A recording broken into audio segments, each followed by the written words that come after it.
suis experte en crédit d'impôt recherche, donc qui est un dispositif qui vient aider un projet une fois que les dépenses sont réalisées. Donc moi, j'accompagne mes clients pour identifier donc les projets qui répondent à ce dispositif-là, calculer pour ces projets-là le montant de tir auquel ils ont droit, les aider à sécuriser, à justifier ces montants-là et suivre la vie du dossier jusqu'à validation ou pour répondre à toutes les demandes qu'il pourrait y avoir de l'administration fiscale qui vient vérifier ces dossiers-là. On va avoir toute une période où on va beaucoup échanger avec nos clients pour discuter des projets, analyser ce qu'ils ont fait dans l'année et vérifier si les projets répondent bien à l'éligibilité du dispositif.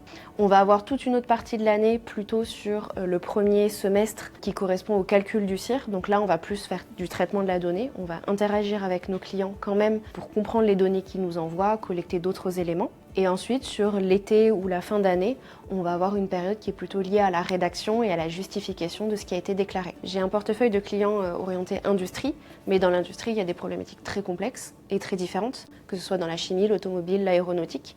Donc quand j'interagis avec un client d'un domaine très spécifique, j'ai l'impression d'être un peu parmi eux, de comprendre un peu leurs problématiques projet, d'avoir accès à des informations qui ne sont pas encore forcément publiques, puisque c'est beaucoup de la R&D, donc c'est de la recherche plus amont sur des produits qui n'existent pas forcément. Donc ça permet aussi un peu d'assouvir mon besoin de curiosité, de connaître des choses différentes sur des domaines un peu différents, mais toujours sur de la technique et de l'ingénierie. On peut d'un client à l'autre proposer des choses complètement différentes.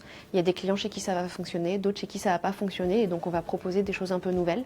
Donc on interagit beaucoup en interne avec différentes personnes, et puis même côté client, on va interagir avec des techniques, avec des financiers. Donc il faut aimer quand même au quotidien parler avec des gens et aimer le relationnel client. Quand le client il a un problème ou il a une problématique, il n'aura pas de doute à nous la soumettre et nous, on sera aussi à l'aise pour avoir toutes les informations et lui apporter les solutions, ou proposer des solutions en tout cas, à sa problématique.